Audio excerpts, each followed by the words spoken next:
여러분 반갑습니다. 오늘 수요 성경 공부 오신 여러분들을 환영하고요. 우리 잠시 기도하고 공부 시작하겠습니다. 하나님 아버지, 이제 저희가 주의 말씀을 공부하려고 합니다. 하나님께서 오셔서 저희들에게 말씀하시고 저희 모두가 주의 음성을 듣는 복된 시간이 되게 하여 주옵소서. 예수님의 이름으로 기도하옵나이다. 아멘. 네, 오늘은 이사야서 18장에서 24장까지 하나님 말씀을 함께 공부하겠습니다. 18장 1절 슬프다 구스의 강 건너편 날개치는 소리 나는 땅이여 갈대배를 물에 띄우고 그 사자를 수로로 보내며 이르기를 민첩한 사절들아 너희는 강들이 흘러 나누인 나라로 가되 장대하고 준수한 백성 곧 시초부터 두려움이 되며 강성하여 대적을 밟는 백성에게로 가라 하는도다. 이제 여러 나라들을 지금 이제 징계하고 또 여러 나라들에서 예언하고 있잖아요. 이제 구스에 대한 말씀을 합니다. 이디오피아죠. 이 구스는 그 당시에도 아주 굉장히 강력한 그 국가 중에 하나였어요. 그래서 사실 어떤 구심점 역할을 했던 나라죠. 근데 이 나라가 이제 아수르가 힘을 키워갖고 내려오니까 이제 주변국들과 연합군을 만들려고 그래요. 그래서 남유다에도 이제 사절을 보낸 거죠. 그런데 2절에 보면 이사야가 그 사절들에게 너희 나라로 돌아가라 이렇게 말하는 장면이에요. 그래서 여기 보면 너희는 강들이 흘러 나누인 나라로 가되 할 때 이 나라 시초부터 두려움이 가득한 나라는 바로 구스를 의미하는 거예요. 너희 원래 강력했던 나라로 돌아가 이렇게 말씀하는 거죠. 3절 세상의 모든 거민 지상에 사는 너희여 산들 위에 기치를 세우거든 너희는 보고 나팔을 불거든 너희는 들을지어다. 이제 구스의 제안을 거절한 거죠. 왜냐하면 구스가 이렇게 찾아와서 동맹 맺자 하는 거는 유다 입장에서 너무 좋은 일이잖아요. 근데 거절한 거죠. 그리고 이제 이사야가 세상 모든 사람들에게 때가 이르면 일어날 일, 하나님의 때가 이르면 일어날 일에 관해서 귀를 기울이라 이렇게 말씀하는 거죠. 4절 여호와께서 내게 이르시되 내가 나의 처소에서 조용히 감찰함이 쬐이는 일광 같고 가을 더위에 운무 같도다. 추수하기 전에 꽃이 떨어지고 포도가 맺혀 있고 갈 때에 내가 낫으로 그 연한 가지를 베며 퍼진 가지를 찍어 버려서 산의 독수리들과 땅의 들짐승들에게 던져주리니 산이 독수리들이 그것으로 여름을 지내며 땅의 들짐승들이 다 그것으로 겨울을 지내리라 하였습니다. 그 내용이 뭐냐? 하나님이 지금 이 세계를 보고 있다는 거예요. 쬐이는 일광, 뭐 가을 더위 이런 게 뭐 더위의 운무 이런 게 뭐 이렇게 막 영향이 있지는 않잖아요. 그러나 조용하지만 다 보고 있다는 거예요. 그러면서 5절 6절에 아수르가 모든 것을 다 이루었다고 할 무렵에 거의 다 이루어질 무렵에 제거해버리겠다는 거예요. 그러니까 뭐가 필요 없는 거죠? 구스가 필요 없는 거죠. 연합할 필요도 없는 거죠.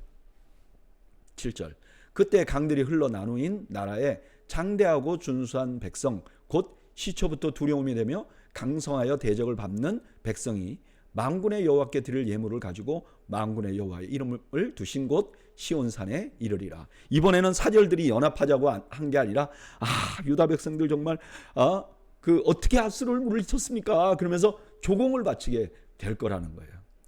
그 전에 연합했으면 어떻게 돼요? 그들과 함께 가게 되고 그들 수하에 들어가게 되잖아요. 구스 밑에. 근데 그렇지 않게 된다는 거예요. 오히려 구스가 찾아와서 이렇게 경배할 수 있는 그런 나라가 될 것이라고 말하는 거죠.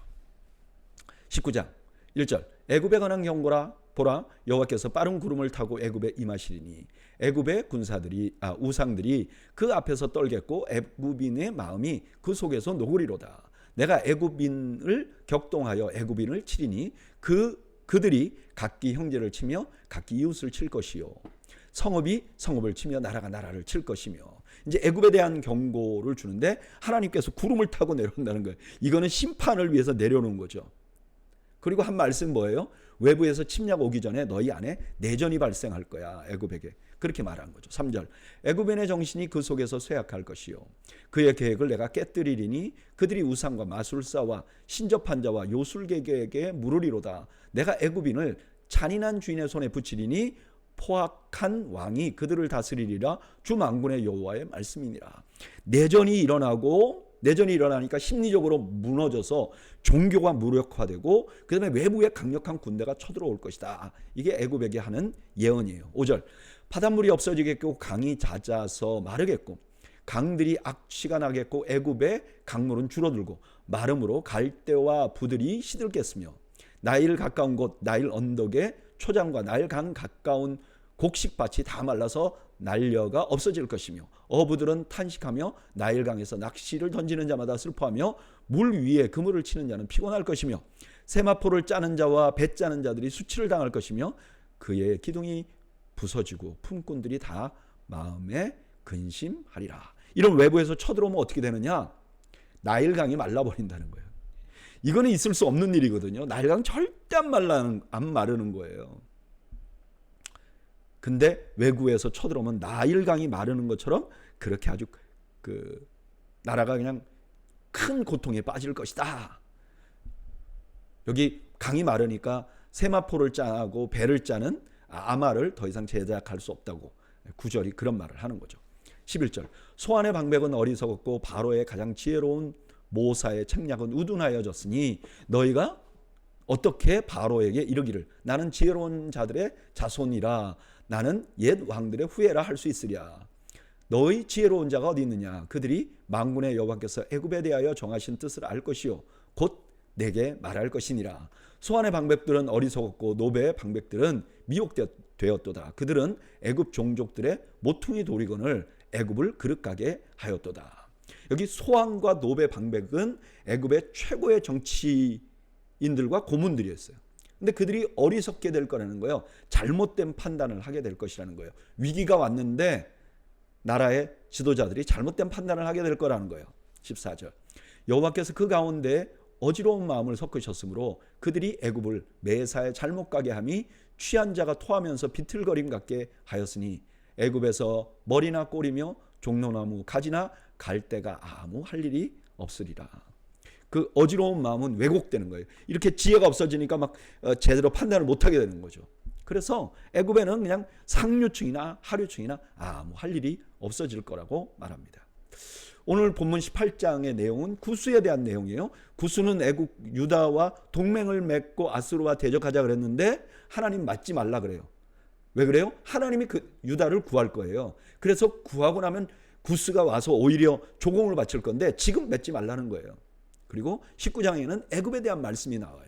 하나님께서 애굽을 심판하실 것이다.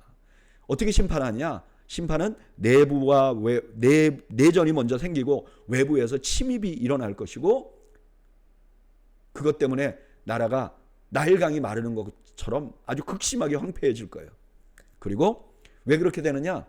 특별히 애굽의 지혜롭던 자들이 어리석은 정치적인 선택을 하게 될 거라는 거예요. 저는 그냥 이 말씀 보면서 우리가 나라의 지도자들을 위해서 기도해야 될 이유가 그냥 보이더라고요. 어쩌면 지도자들이 어리석어지는 것은 하나님이 그 나라를 심판하는 심판 중에 하나 같아요. 왜냐하면 그들이 잘못된 선택을 하면 정말 하나님의 심판을 받는 것처럼 나라가 어려워지고 백성이 힘들어지기 때문에 그래요. 그래서 저는 우리 도회교회 성도들은요, 나라를 위해서 좀 기도할 수 있어야 된다고 생각해요. 우리가 떠나온 모국이죠. 대한민국의 지도자들을 위해서도 우리가 기도해야 될 거예요. 또 우리가 살고 터를 닦고 살고 있는 이 땅 미국의 지도자들을 위해서도 우리가 기도해야 될 거예요. 저는 우리의 기도가 절대로 그냥 흩어지지 않는다고 믿습니다. 제가 대학 다닐 시절에 한국이 굉장히 혼란했어요.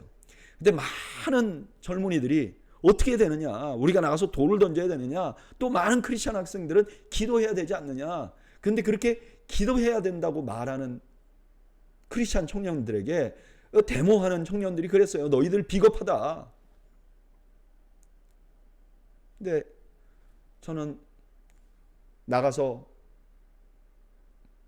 자기 소리를 외치는 청년들의 소리만 역사한 게 아니라 정말 골방에서 하나님 앞에 이 나라를 불쌍히 여겨달라고 기도한 젊은이들의 기도도 저는 들어주셨다고 믿습니다. 그래서 나라가 민주화도 되고 경제적으로도 부흥한 거죠. 여러분, 우리의 기도는 땅에 떨어지지 않습니다. 우리가 나라와 지도자들을 위해서 기도해야 될 것입니다. 16절, 그날의 애굽이 부녀와 같을 것이라. 그들이 만군의 여호와께서 흔드시는 손이 그들 위에 흔들림으로 말미암아 떨며 두려워할 것이며 유다의 땅은 애굽의 두려움이 되리니 이는 만군의 여호와께서 애굽에 대하여 정하신 계획으로 말미암음이라. 그 소문을 듣는 자마다 떨리라.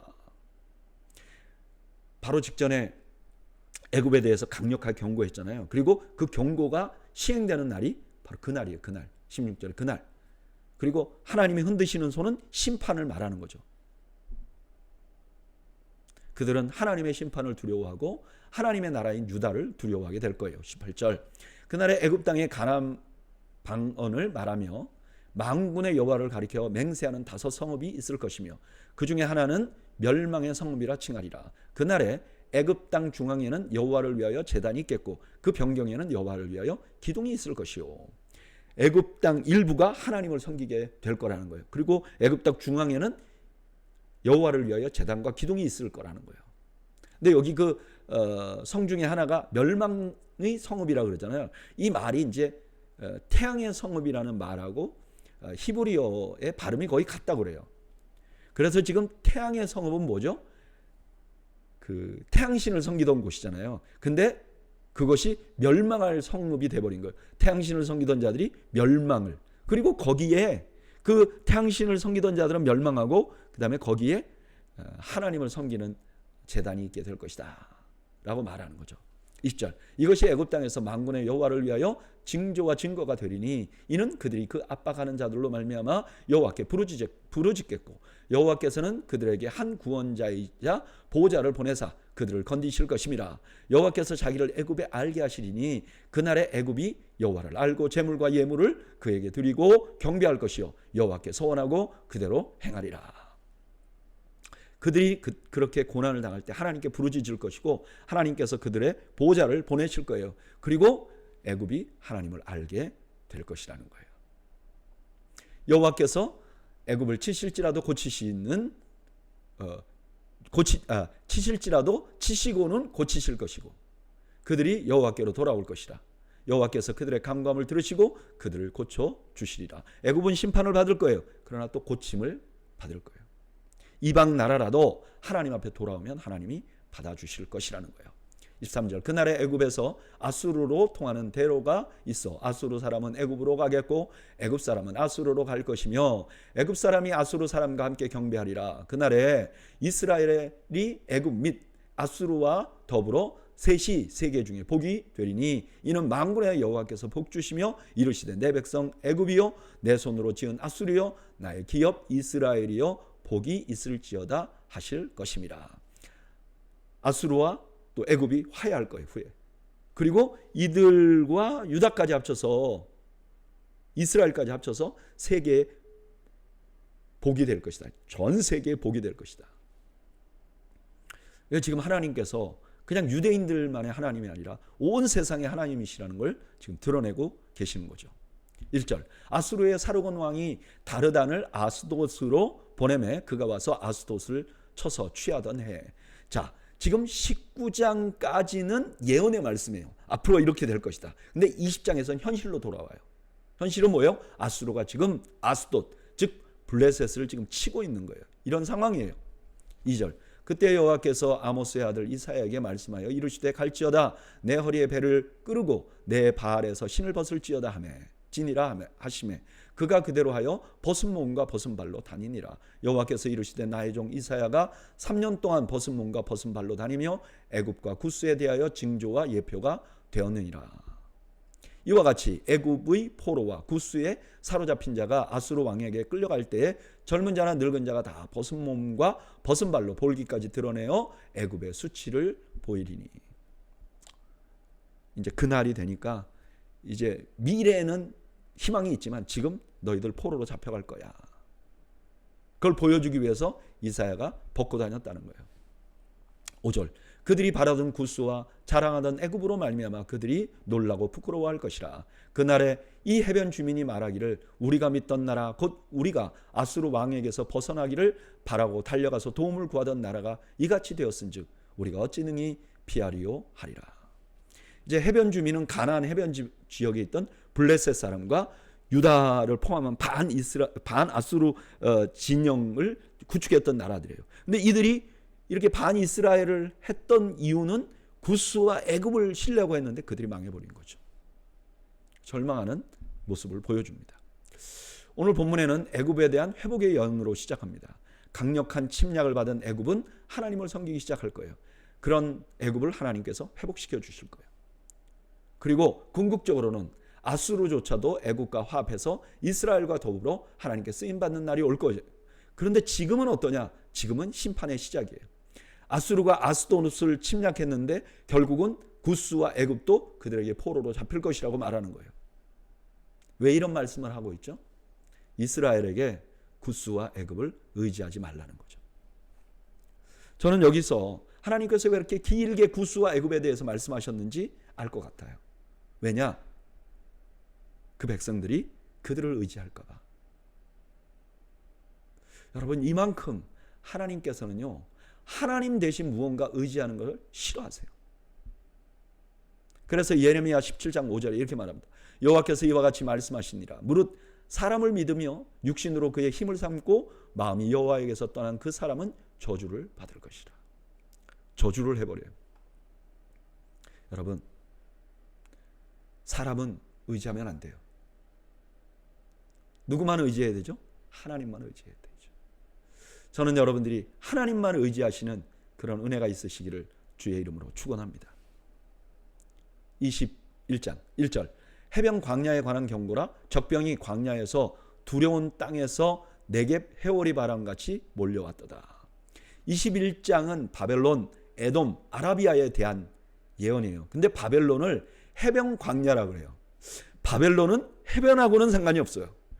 도대체 이게 왜 그러냐? 뭐 학자들이 여러 말을 해요. 근데 저는 그냥 개인적으로 이 말씀을 읽으면서 아마 광야가 막 넓고 그냥 산이 없고 그러면 그 바다같이 보이지 않을까요? 그래서 바다같이 넓은 광야를 가진 나라, 뭐 이렇게 표현한 게 아닌가 하는 생각이 듭니다. 2절 혹독한 묵시가 내게 보였도다. 속이는 자는 속이고 약탈하는 자는 약탈을 하도다. 엘람이여 올라가고 메대여 에워싸라. 그의 모든 탄식을 내가 그치게 하였노라 하시도다. 이제 바벨론에 대한 혹독한 예언이 시작해요. 여기 엘람은 페르시아의 고레스 왕의 근거지예요. 그래서 바벨론이 메대와 페르시아 연합군에 의해서 약탈될 것이라는 것을 지금 예언하는 거예요. 아직도 바벨론은 그렇게 큰 국가가 아니에요. 근데 그 바벨론에 대해서 예언하는 거죠. 여기 하반절에 그애라는 말이 있잖아요. 근데 이 그애는 바벨론으로 인해서 고통받는 자들, 그러니까 지금 뭐 유다도 마찬가지고 그 옆에 있는 나라들을 의미하는 것 같아요. 그들이 바벨론으로 인해 고통받는 자들은 바벨론이 망하게 되면 어떻게 되죠? 그 고통이 없어질 것이잖아요. 그 말을 하는 거죠. 3절 이러므로 나의 요통이 심하여 해산이 임박한 여인의 고통 같은 고통이 나를 엄습하였으므로 내가 괴로워서 듣지 못하며 놀라서 보지 못하도다. 내 마음이 어지럽고 두려움이 나를 놀라게 하며 희망의 서광이 변하여 내게 떨림이 되도다. 바벨론이 이제 당한 거예요. 나중에 보면 바벨론이 페르시아에게 망하잖아요. 근데 그게 너무 잔혹해서 제3자가 보기에도 마음이 아플 정도로 그렇다는 거예요. 5절 그들이 식탁을 베풀고 파수꾼을 세우고 먹고 마시도다. 너희 고관들아 일어나 방패에 기름을 바를지어다. 바벨론이 망하기 전에 잔치했잖아요. 벨사살 왕이 잔치했잖아요. 그걸 그냥 그대로 보여주는 거예요. 그 다음날 망하는데 그날 잔치하고 있는 장면. 6절 주께서 내게 이르시되 가서 파수꾼을 세우고 그가 보는 것을 보고하게 하되 마병대가 쌍쌍이 오는 것과 나귀떼와 낙타떼를 보거든 귀 기울여 자세히 들으라 하셨더니 파수꾼이 사자같이 부르짖기를 주여 내가 낮에 늘 망대에 서 있었고 밤이 새도록 파수하는 곳에 있었더니 보소서 마병대가 쌍쌍이 오나이다 하니 그가 대답하여 이르되 함락되었도다 함락되었도다. 바벨론이여 그들이 조각한 신상들이 다 부서져 땅에 떨어졌도다 하시도다. 여기 하나님께서 이사야에게 파수꾼을 세우라는 건 진짜 뭐 가서 네가 파수하라 그건 아니죠. 지금 어떻게 가겠어요? 갈 수조차 없죠. 이건 무슨 뜻이냐? 지금 바벨론이 지금 망하게 될 거예요. 그걸 가서 지켜보라는 거예요. 그러니까 이 바벨론에 관한 예언이 너무나 확실하다는 것을 지금 말해주기 위해서 파수꾼이라는 모티브를 가지고 온 거죠. 10절 내가 짓밟은 너여 내가 타작한 너여 내가 이스라엘의 하나님 만군의 여호와께 들은 대로 너희에게 전하였노라. 여기 10절에 나오는 너는요 유다 백성이에요. 지금 그들도 하나님의 심판을 받고 있는 중이에요. 왜냐하면 아수르가 쳐들어왔잖아요. 그런데 그런 그들에게 바벨론 멸망에 대한 예언을 전해주고 있다 이렇게 말하는 거죠. 지금 막 유다가 막 너무너무 힘든 상황이에요. 근데 하나님이 심판하면 바벨론도 심판할 거야.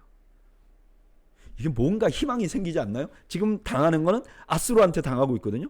근데 바벨론도 멸망할 거야. 그러면 아수르도 그러지 않을까? 그런 생각이 들 거예요.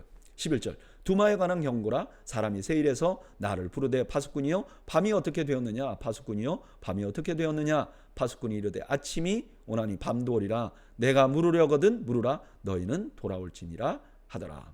두마는 에돔을 의미하는 거예요. 그들이 이사야에게 앞으로 우리는 어떻게 될까요? 그랬더니 이사야의 대답은 잠시 아침이 올 거야. 잠시 괜찮아질 거야. 그러나 나중에 너희는 망할 거야. 이렇게 말한 거죠. 13절 아라비아에 관한 경고라. 드단 대상들이여 너희가 아라비아 수풀에서 유숙하리라. 대마 땅의 주민들아 물을 가져다가 목마른 자에게 주고 떡을 가지고 도피하는 자를 영접하라. 그들이 칼날을 피하며 뺀 칼과 당긴 활과 전쟁의 어려움에서 도망하였음이니라. 아라비아 상인들에 관해서 경고하는 거예요. 이들이 겨우 피해갖고 숲에 숨게 되는 거죠. 그래서 대마 땅에 있는 주민들에게 물과 떡을 공급받는 거예요. 대마는 그 아라비아 그 상인들 부족 중에 하나죠. 16절 주께서 이같이 내게 이르시되 품꾼에 정한 기한이 1년 내에 게달의 영광이 1년 내에 게달의 영광이 다 쇠멸하리니 게달 자손 중 활 가진 용사의 남은 수가 적으리라 하시니라. 이스라엘의 하나님 여호와의 말씀이니라. 그 아라비아 국가들 중에 게달이라는 국가도 있는데 이것도 1년 내에 쇠멸하게 될 것이다. 이렇게 말씀하는 거죠. 오늘 본문에는 바벨론과 에돔과 그다음에 아라비아에 대한 예언이 나와요. 이 말씀이 선포된 시기는 어땠냐? 아시리아가 강력할 때예요. 지금 아시리아는 지금 너무너무 강력해갖고 지금 유다를 침공하고 있는 거죠. 북이스라엘도 뭐 멸망시키고. 근데 그때 바벨론은 떠오르는 강자였어요. 그리고 이제 에돔과 아라비아 도시들은 아시리아에게 정복과 강탈을 당하고 있는 거예요. 유다와 함께. 그때 당연히 이 사람들 마음속엔 바벨론과 정치적인 연합을 해서 이 상황을 극복해보고 싶었을 거예요. 근데 그런 그들에게 너희들이 의지하려고 하는 바벨론 거기도 하루아침에 멸망하게 될 것이야. 그래서 에돔의 희망도 사라지고 아라비아의 희망도 사라지고 유다의 희망도 사라지는 거죠. 당연히 이 말씀은 유다에게 바벨론 의지하지 말라는 메시지를 주고 있는 거죠. 조금 전에도 그런 말씀 드렸는데 하나님은 우리가 하나님 외에 다른 거 의지하는 것을 싫어하십니다. 그래서 저는 이 말씀 묵상하면서 내가 혹시 의지하고 있는 건 없나? 저는 생각해 보니까 제가 막 전적으로 무언가를 의지하는 것은 없는 것 같아요. 제가 전적으로 누군가를 의지하거나 내가 가진 무엇을 의지하지는 않는 것 같아요. 그런데 가만히 말씀 묵상하면서 생각해 보니까 은근하게 소망을 두는 건 있는 거예요. 뭔지 아시겠죠? 은근하게 소망을 두는 거. 그런데 오늘 말씀은 저에게 그렇게 말씀하시는 거죠. 네가 은근하게 소망을 갖고 있는 바벨론 그 본질을 봐. 그것도 멸망할 것이야. 내가 은근하게 소망을 갖는 것들 그것도 멸망할 것이야. 저는 이 말씀 묵상하면서 주님 내가 은근하게 의지하는 것도 중단하기를 원합니다. 이런 기도를 할 수밖에 없더라고요. 여러분 우리가 막 전적으로 의지하지 않아도 은근하게 의지하는 것도 하나님 기뻐하지 않습니다. 그리고 그들의 본질이 절대로 우리를 든든하게 세울 수 있는 것들이 아닙니다. 정신을 차려야 합니다. 22장 환상의 골짜기에 관한 경고라. 내가 지붕에 올라가면 어찌함인고. 이제 열국에 대한 심판을 다 말씀하시다 이번에는 유다에 대한 예언을 하십니다. 여기 환상의 골짜기는 예루살렘이 이렇게 골짜기 안에 이렇게 여기도 산 있고 여기도 산 있고 여기도 산 있고 그다음에 쭉 골짜기가 있고 그다음에 예루살렘이 이렇게 가운데 이렇게 불쑥 쏟아 있거든요. 그래서 환상의 골짜기라고 부르는 거죠. 거기 예언자들도 많이 오고 하니까. 아시리아가 쳐들어왔다가 갑자기 그들이 도망하잖아요. 역사적으로 보면. 그러니까 이 사람들 너무 기뻐한 거죠. 아시리아가 쳐들어왔을 때 다 죽을 것 같은 상황이었잖아요. 근데 그들이 왜 그런지 물러갔어요. 그러니까 지붕에 올라가서 지금 축제를 하고 있는 거죠. 2절 소란하며 떠들던 성 즐거워하던 고을이여 너의 죽임을 당한 자들은 칼에 죽은 것이 아니요 전쟁에 사망한 것도 아니라 너의 관원들도 다 함께 도망하였다가 화를 벌이고 결박을 당하였고 너의 멀리 도망한 자들도 발견되어 다 함께 결박을 당하였도다. 그러므로 내가 말하노니 돌이켜 나를 보지 말지어다. 나는 슬피 통곡하겠노라. 내 딸 백성이 패망하였으므로 말미암아 나를 위로하려고 힘쓰지 말지니라. 막 기뻐하고 있는 유다 백성들에게 이렇게 말하는 거죠. 너희들 전쟁으로 아수르 죽인 거 아니잖아. 아수르 이긴 거 아니잖아. 사실 너희들 다 도망했었잖아. 그리고 포로로 굉장히 많은 사람들이 전쟁에 포로로 이미 잡혀갔었잖아. 그때 예루살렘만 남았지 유다 땅 다 그냥 다 아수르가 정복했었잖아. 이렇게 말하는 거죠. 그러면서 이사야는 이런 은혜, 하나님이 지켜주신 은혜에도 회개하지 않고 마치 자신들이 한 것처럼 기뻐하는 그들이 결국 하나님의 심판을 받게 될 것이다 라고 슬퍼하는 거죠. 그걸 보고 슬퍼하는 거죠. 5절 환상의 골짜기에 주 만군의 여호와께로부터 이르는 소란과 발핌과 혼란의 날이여 성벽의 무너뜨림과 산악에 사무쳐 부르짖는 소리로다. 엘람 사람은 화살통을 메었고 병거 탄 자와 마병이 함께하였고 기르 사람은 방패를 드러냈으니 병거는 내 아름다운 골짜기에 가득하였고 마병은 성문에 정렬되었도다. 이제 아수르가 쳐들어왔을 때 모습을 그려주는 거예요. 엘람과 기르앗 사람은 아수르 연합군의 핵심 부대예요. 그들이 지금 예루살렘을 지금 포위하고 있는 거죠. 8절 그가 유다에게 덮였던 것을 벗김에 그날에야 내가 숲을 곳간에 병기를 바라보았고 너희가 다윗성에 무너진 곳이 많은 것도 보며 너희가 아랫못에 물도 모으며 또 예루살렘의 가옥을 개수하여 그 가옥을 헐어 성벽을 견고하게도 하며 너희가 또 옛 못을 물을 위하여 두 성벽 사이에 저수지를 만들었느니라. 그러나 너희가 이를 행하신 일을 앙망하지 아니하였고 이 일을 옛적부터 경영하신 일을 공경하지 아니하였느니라. 적들이 쳐들어오니까 이제 병거도 점검하고 성 무너진 데도 보수하고 또 성 안에 물이 공급되도록 이렇게 막 준비는 했어요, 이 사람들이. 근데 중요한 것은 그동안 예루살렘을 지켜오신 하나님께 돌아오지 않았던 거예요. 12절 그 나라에 주 만군의 여호와께서 명령하사 통곡하며 애곡하며 머리털을 뜯으며 굵은 배를 띠라 하셨거늘 너희가 기뻐하며 즐거워하여 소를 죽이고 양을 잡아 고기를 먹고 포도주를 마시면서 내일 죽으리니 먹고 마시자 하는도다. 만군의 여호와께서 친히 내 귀에 들려 이르시되 진실로 이 죄악은 너희가 죽기까지 용서하지 못하리라 하셨느니라. 주 만군의 여호와의 말씀이니라. 이렇게 막 위급하게 됐을 때 하나님은 그들이 회개할 걸 기대했어요. 근데 그 중에 너무 많은 사람들이 아이고 한쪽 사람들은 아이고 준비해보자 우리끼리 어떻게 해보자 그러는데 또 한쪽에서는 야 내일이면 다 죽을 건데 먹고 그냥 즐기자 이런 사람들도 있다는 거예요. 그러니까 하나님이 그 전에 사람들 방비만 하고 하나님을 공경하지 않았던 사람들 또 먹고 마시자 하는 사람들 이들 둘 다 용서하지 않겠다는 거예요. 15절 주 만군의 여호와께서 이르시되 너는 가서 그 국고를 막고 왕궁 맡은 자 셈나를 보고 이르기를 내가 여기와 무슨 관계가 있느냐 여기에 누가 있기에 여기서 너를 위하여 묘시를 팠느냐? 높은 곳에 자기를 위하여 묘시를 팠고 반석에 자기를 위하여 초소를 쪼아내었도다. 나 여호와가 너를 단단히 결박하고 장사같이 세게 던지되 반드시 너를 모질게 감싸서 공같이 광막한 곳에 던질 것이라. 주인의 집에 수치를 끼치는 너여, 내가 그곳에서 죽겠고 내 영광의 수레도 거기에 있으리라. 내가 너를 내 관직에서 쫓아내며 내 주위에서 낮추리라. 아마 이때 셈나라는 사람인데, 이 사람이 아주 고위 관리였던 것 같아요. 왕국에 있는 모든 것을 맡아서 하는 총리 같은 사람이었을 거예요. 근데 이 사람이 이 위급한 때 자기 묘지를 쓰고 있었던 거예요. 그래서 그를 관직에서 추방해버린 거죠.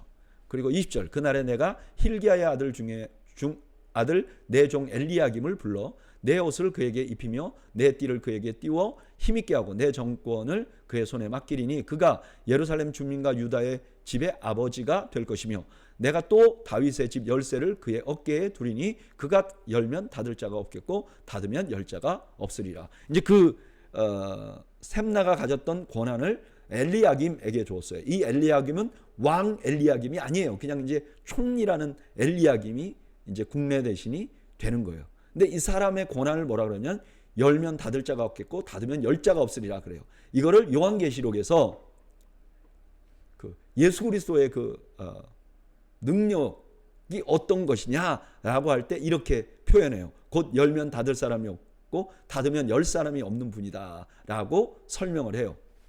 23절, 못이 단단한 곳에 박힌 같이 그를 견고하게 하리니 그가 그의 아버지 집에 영광의 보좌가 될 것이요 그의 아버지 집의 모든 영광이 그 위에 걸리리니 그 후손과 족속되는 각 작은 그릇 곧 종지로부터 모든 항아리까지니라. 만군의 여호와께서 이르시되 그날에는 단단한 곳에 박혔던 못이 사그리니 그 못이 부러져 떨어짐으로 그 위에 걸린 물건이 부서지리라 하셨다 하라. 나 여호와의 말이니라. 이렇게 처음에는 여호야김이 잘했는데 나중에 이 사람도 못이 삭는 것처럼 타락하게 될 것이라는 거예요.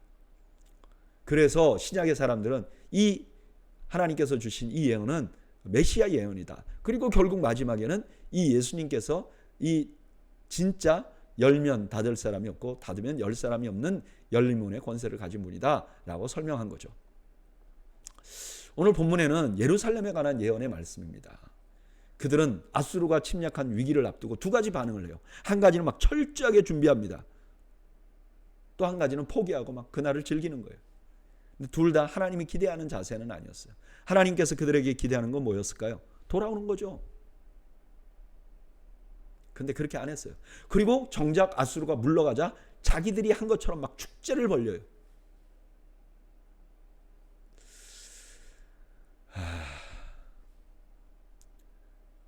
그 와중에 그들이 잘한 거가 하나 있는데 셈나라는 악한 관원을 추방시키고 좋은 지도자를 세웠어요. 그렇지만 근본적인 문제 해결은 아니었어요. 좋은 지도자가 세워지는 거 중요한 일이에요. 그러나 그것이 근본적인 문제를 해결한 건 아니에요. 결국 그도 썩어버린 못같이, 부패한 못같이 되어버릴 거라는 거예요. 저는 이 말씀 묵상하면서 임기응변에 대한 생각을 해봅니다. 우리가 살아가는 동안 급한 일이 생기면 임기응변하는 게 필요한 것 같아요. 지금 여기처럼 셈나같이 이렇게 정말 이게 너는 안 돼. 그런 사람 대신에 또 다른 사람을 세우는 게 나쁘지 않은 것 같아요. 근데 근본적인 것이 해결이 안 되면 임기응변은 항상 임시적일 뿐이에요. 제가 한국에서 이제 한 30 몇 년 살았잖아요. 근데 그때 보면 이렇게 대통령들이 바뀌는 때가 있었어요. 근데 바뀔 때마다 기대가 굉장히 많았어요. 근데 막상 바뀌어보면요 비슷해요. 사실은 근본 뿌리가 바뀌어야 돼요. 나라 백성들의 생각이 바뀌어야 돼요. 그래야 나라가 달라지는 거죠. 마찬가지로 우리가 살아가면서 우리 인생이 가장 중요한 게 뭐죠? 하나님과 우리와의 관계잖아요. 이건 그냥 놔두고 당장의 위험한 일, 당장의 어려운 일 이거 가지고 하나님 이거 해주세요. 또는 내가 막 애쓰고 그게 정답은 아니라는 거예요. 정답은 뭐예요? 하나님과 나와의 관계가 어떤가가 중요한 거죠. 그게 가장 중요한 거죠. 저는 오늘 수요 성경 공부 나오신 여러분들이 다른 것보다도 기초가 튼튼한 인생을 사시기를 바랍니다. 하나님과 나와의 관계가 튼튼한 그런 인생을 사시는 여러분들 되시기를 주의 이름으로 축원합니다. 23장 두로에 관한 경고라. 다시스의 배들아 너희는 슬피 부르짖을지어다. 두로가 항무하여 집이 없고 들어갈 곳도 없으며 이 소식이 기띔 땅에서부터 그들에게 전파되었습니다. 자, 이번에는 주변 국가들의 중에서 두로에 대한 예언을 해요. 이 두로는 해상 무역으로 상당히 막대한 부를 쌓은 도시예요. 근데 이들이 다시스까지 큰 멀리까지 갔다가 돌아오면서 기띔, 지금의 키프로스 주변에 오는데 두로가 망했다는 소식을 듣는 거예요. 2절 바다에 왕래하는 시돈 상인들로 말미암아 부요하게 된 너희 해변 주민들아 잠잠하라. 10월의 곡식 곧 나일의 추수를 큰 물로 수송하여 드렸으니 열국의 시장이 되었도다. 이 두로와 시돈 사람들이 막 열심히 무역을 해갖고 그 주변 해변 주역은 다 잘 사는 거예요. 근데 이제 이들이 그런 혜택을 못 받게 된 거죠. 이게 망하니까. 4절 시돈이여 너는 부끄러워할지어다. 대저 바다 곧 바다의 요새가 말하기를 나는 상고를 겪지 못하였으며 출산하지 못하였으며 청년들도 양육하지 못하였으며 처녀들을 생육하지도 못하였다 하였습니다. 이 소식이 애굽에 이르면 그들이 두로의 소식으로 말미암아 고통을 받으리로다. 이제 두로와 시돈이 타격을 받고 경제적으로 너무 어려워서 이게 생존이 안 된다. 그러면 그 소식 때문에 애굽도 지금 충격을 받을 것이라는 거예요. 6절 너희는 다시스로 건너갈지어다. 해변 주민아 너희는 슬피 부르짖을지어다. 이것이 옛날에 건설된 너희 희락의 성 곧 백성이 자기 발로 먼 지방까지 가서 머물던 성읍이냐. 두로는 희락이 가득하고 멀리까지 무역을 하던 성이었는데 이제 자신들이 무역하던 다시스, 아마 식민지 같은 것이었을 것 같아요. 근데 그들에게 가서 이렇게 기대어 살아야 하는 처지가 된 거죠. 8절 면류관을 씌우던 자여 그 상인들은 고관들이요 그 무역상들은 세상의 존귀한 자들이었던 두로에 대하여 누가 이 일을 정하였느냐. 만군의 여호와께서 그것을 정하신 것이라. 모든 누리던 영화를 욕되게 하시며 세상의 모든 교만하던 자가 멸시를 받게 하려 하심이라. 왜 이런 일이 발생했느냐. 8절부터 12절까지의 설명을 해요. 그들이 누리던 영화라는 것이 얼마나 부질없는가. 그들이 교만하면 반드시 멸시를 받게 될 것이라는 거예요. 교만했기 때문에. 이들이 부자로 잘 사니까 모든 게 잘 될 줄 알고 교만했기 때문에. 10절 딸 다시스여 나일같이 너희 땅에 넘칠지어다. 너를 속박함이 다시는 없으리라. 여호와께서 바다 위에 그의 손을 펴사 열방을 흔드시며 여호와께서 가나안에 대하여 명령을 내려 그 견고한 성들을 무너뜨리게 하시고 이르시되 너 학대받은 처녀 딸 시도나 내게 다시는 희락이 없으리니 일어나 기띔으로 건너가라. 거기에서도 내가 평안을 얻지 못하리라 하셨느니라. 두로가 다시스를 식민 지배한 것 같아요. 근데 두로가 망함으로 다시스가 자유를 얻게 되는 거죠. 그러면서 하나님께서 이런 일을 할 수 있는 분이 누구냐? 하나님밖에 없다는 거예요. 그 옛날에 애굽 군대를 수장시킨 것과 가나안을 정복하게 한 그 일을 누가 했느냐? 하나님밖에 없어요. 그러니까 이런 일을 할 사람 하나님밖에 없다는 거예요. 그러면서 두로에게 다시스로 피난 가서도 평안하지 못할 것이다. 이 예언하는 거죠. 13절 갈대아 사람의 땅을 보라. 그 백성이 없어졌나니 곧 아수르 사람이 그곳을 들짐승이 사는 곳이 되게 하였으되 그들이 망대를 세우고 궁전을 헐어 황무하게 하였느니라. 다시스의 배들아 너희는 슬피 부르짖으라. 너희의 경관성이 파괴되었느니라. 갈대아 땅은 옛날 바벨론 영토예요. 근데 지금 다 파괴됐잖아요. 똑같이 다시스도 그렇게 파괴될 것이라고 말씀하는 거죠. 15절 그날부터 두로가 한 왕의 연한같이 70년 동안 잊어버린 바 되었다가 70년이 찬 후에 두로는 기생의 노래같이 될 것이라. 잃어버린 바 되었던 너 음녀여 수금을 가지고 성읍에 두루 다니며 기모한 곡조로 많은 노래를 불러서 너를 다시 기억하게 하라 하셨느니라. 70년이 찬 후에 여호와께서 두로를 돌보시리니 그가 다시 값을 받고 지면에 있는 열방과 음란을 행할 것이며 그 무역한 것과 이익을 거룩히 여호와께 돌리고 간직하거나 쌓아두지 아니하리니 그 무역한 것이 여호와 앞에 사는 자가 배불리 먹을 양식 잘 입을 옷감이 되리라. 이제 두로는 70년이 지나면 회복될 거예요. 그리고 무역을 다시 하고 세상적인 방법으로 돈을 벌 거예요. 근데 역설적이게도 그 돈으로 오히려 하나님을 섬기는 사람들을 돕게 될 거예요. 자기들이 누리는 게 아니라. 23장은 두로에 대한 예언을 담고 있어요. 두로는요, 무역업을 했어요. 그래서 당대 최고의 부를 쌓았어요. 그래 교만했죠. 근데 결국 심판을 받는 거죠. 심판을 받음으로 주변 국가들, 특히 애굽도 큰 경제적인 타격을 받아요. 근데 마지막에 두로에 대한 예언이 참 인상적이에요. 그들은 70년 동안 전설처럼 지낼 거예요. 옛날에 이런 나라가 있었어 라고 그냥 이야기 속에만 있을 거예요. 근데 70년 후에 회복할 거예요. 부자가 될 거예요. 근데 그런 부는 결국 하나님을 섬기는 자들을 위해서 사용될 거예요. 그 증거가 에스라서 3장 7절에 나와요. 이에 석수와 목수에게 돈을 주고 또 시돈 사람과 두로 사람에게 먹을 것과 마실 것과 기름을 주고 바사왕 고레스의 명령대로 백향목을 레바논에서 욥바 해변까지 운송하게 하였더라. 성전을 짓는데 이제 백향목과 레바논 그런 나무가 필요하잖아요. 근데 이거 누가 옮기겠어요? 두로 사람, 시돈 사람들이 무역하던 사람들이잖아요. 회복해서 지금 무역을 다시 하는데 이들이 돈을 많이 벌어요. 근데 그걸 가지고 뭐 하냐? 하나님 성전에 나무를 공급한다는 거예요. 저는 이 말씀 묵상하면서 세상 물질의 허망함을 다시 생각해 봅니다.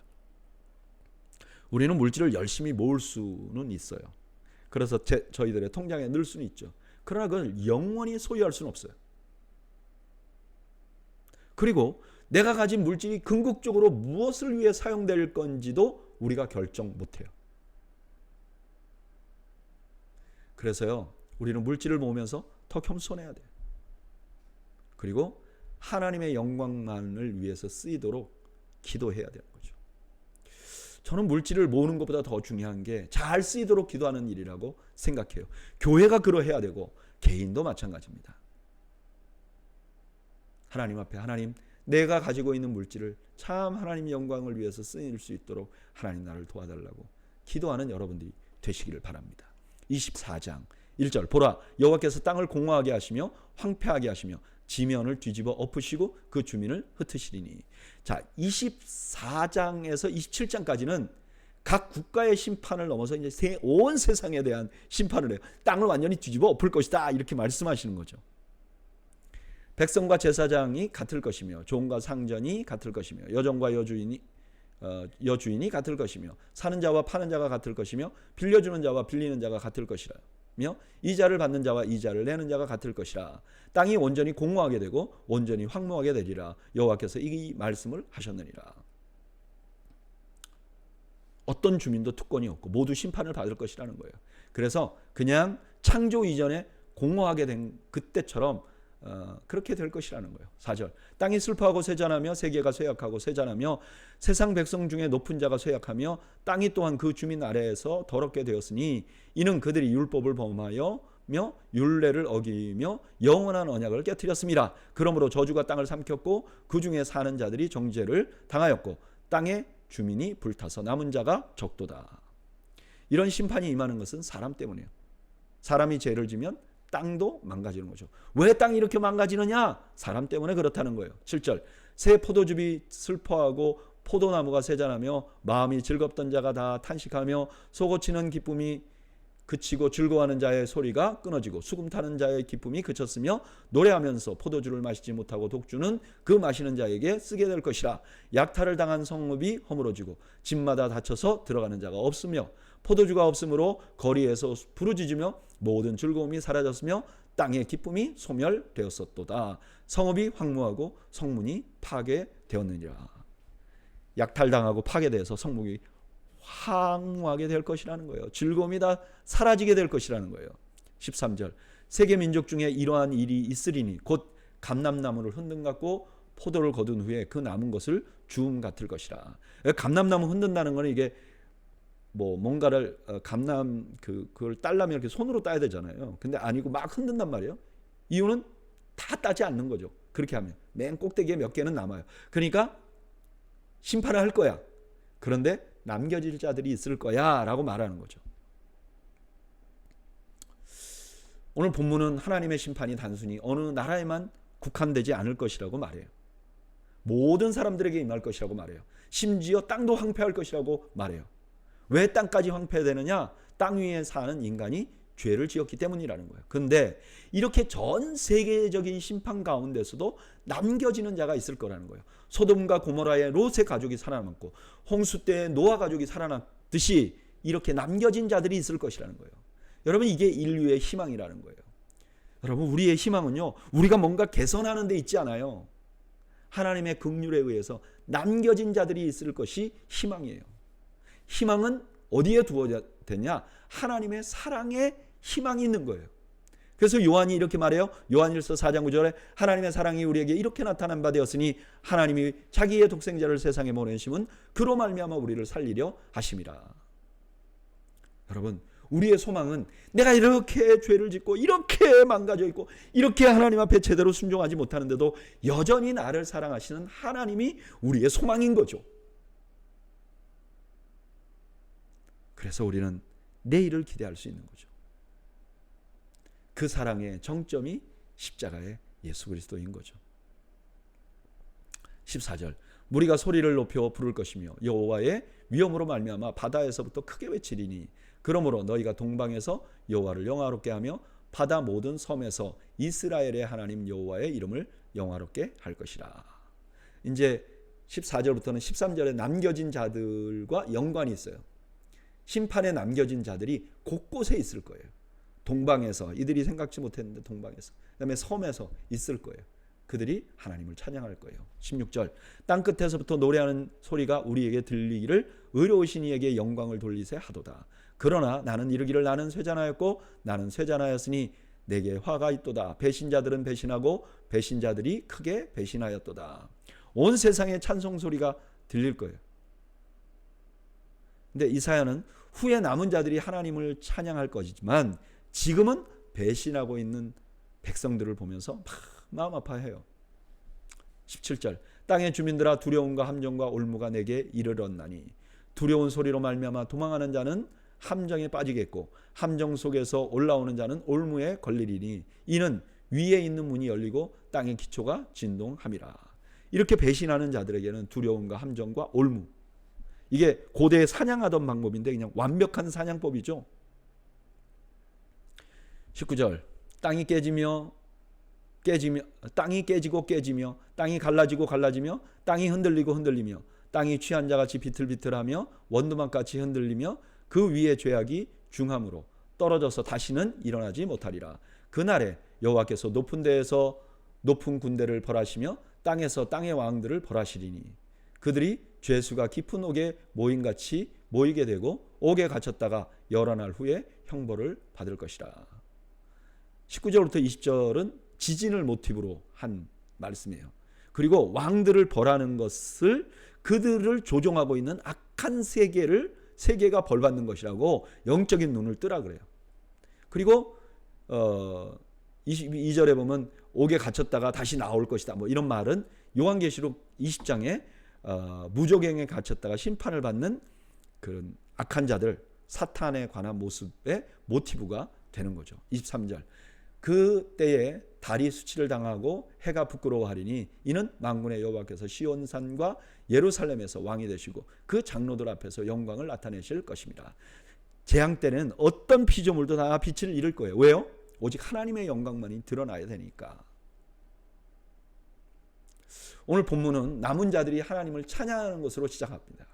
모든 세상이 심판을 받았지만 남은 자들이 곳곳에 있을 거예요. 그리고 그들은 심판이 끝나면 찬양할 거예요.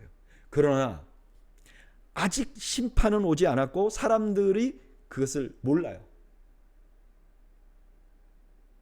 그러니까 선지자가 너무 가슴 아픈 거예요. 왜 가슴 아프냐?